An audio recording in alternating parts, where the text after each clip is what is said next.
Hi. So today we are going to talk about Maui from Moana. I'm Colby Richardson. My student ID number is 900-299-640. If it'll work, there's my ID for you.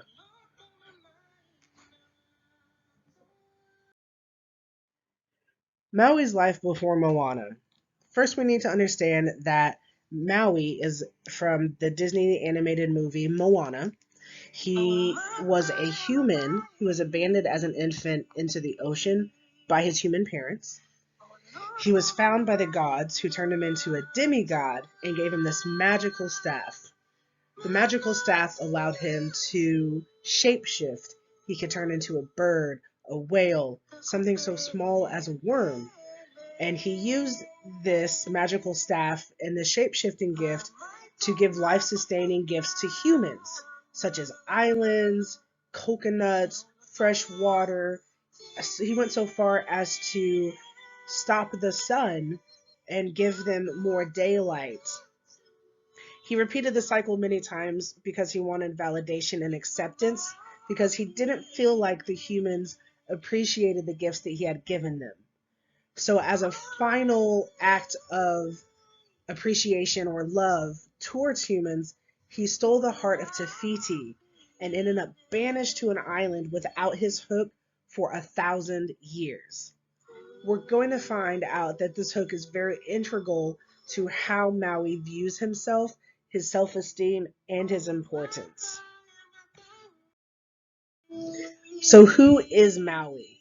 Maui is very boisterous, he's mischievous, he's egotistical and narcissistic, and they're different, but he's very self serving. Maui has abandonment issues from being thrown into the ocean. The humans did not want him or care about him until after he became a demigod, and that just plays into the abandonment issues that he has. He's very careless and impulsive. You'll see that because he's willing to sacrifice Moana just to get what he wants. He has a very high self serving bias. If it's not about Maui and his hook, he really doesn't care and he won't discuss it. He thinks he's better than Moana and all humans, to be quite honest, because they're greedy and selfish and they don't appreciate him and all of the gifts that he gave them. Maui is incapable of taking responsibility for his own actions, and he shows this throughout the entire movie. So, putting all of this together, Maui shows signs of narcissistic personality disorder. People with narcissistic personality disorder tend to have a sense of entitlement that requires high admiration and constant, and that sounds like Maui 100% of the time. He monopolizes conversations and belittles Moana because he sees her as inferior. Again, people with narcissistic personality disorder do that. They also take advantage of others to get what they want. Maui does this multiple times to Moana. He abandons her on an island to take her canoe. He uses her as bait to get his hook, and he even abandons her in the middle of the ocean with no direction of what to do and how to fix her canoe. So in the attached video here, you're going to see Moana. You're going to see Maui belittle Moana, and you're going to see how he truly feels that he is more superior than she is, and that she can't learn anything from him. So what's up with this dude? A lot of this stems from his origin story, being abandoned and then being found by the gods and trying to get that love and affection from humans that he never really gets. This causes him to be emotionally detached. It also causes him to struggle with interpersonal relationships. He is unable to recognize Moana's needs and feelings, so he makes her feel small when she doesn't measure up to his expectations. And he also belittles her anytime that she wants to do something that she doesn't know how to do.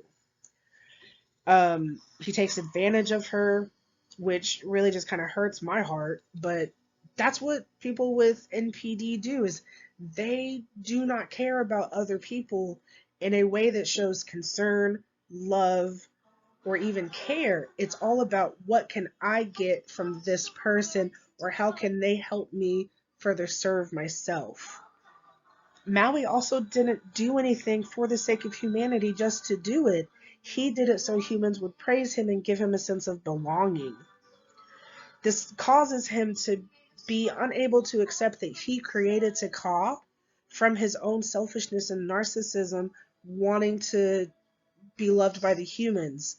Moana, on the other hand, realizes this and actively tries to fix it. Maui, even at the end of the film, all he can do is he can apologize to Te Fiti for stealing her heart, but he doesn't really do anything to repair the damage. Narcissistic personality people have a disorder that cannot be cured. Now, they can see a therapist for cognitive behavioral therapy to help them cope and learn how to empathize with people. In this video, this is where Maui shows his true colors. He cannot accept that stealing the heart of Te Fiti started the entire spread of the disease. He is in a verbal disagreement with Moana. Moana tells him that this is his fault, and he, for just a split second, he expresses guilt on his face. Guilt, maybe sorrow, but in an instant, he turns that back and projects all of the negativity back on Moana, and all of the blame is now her fault, because if she hadn't have listened to the ocean, they wouldn't be in this situation in the first place. So he's still not able to take responsibility for his actions, and that's what a lot of people with narcissistic personality disorder do. They don't see that it's ever their fault. They struggle with being able to take responsibility. They even struggle with expressing their emotions in a healthy manner. Oftentimes, they simply get angry, and that sometimes just blows up into rage. But it's never their fault. Everyone should feel sorry for them, and if you don't feel sorry for them, then you are beneath them. If they cannot get anything out of you, or you cannot help them further themselves, you have no use in their life, because you are no longer a tool for them. So these are my resources. I got 2 YouTube videos. I did include Disney in them because Disney obviously made the movie, and that's important. I would just like to say thank you for the opportunity to do this. It was really fun.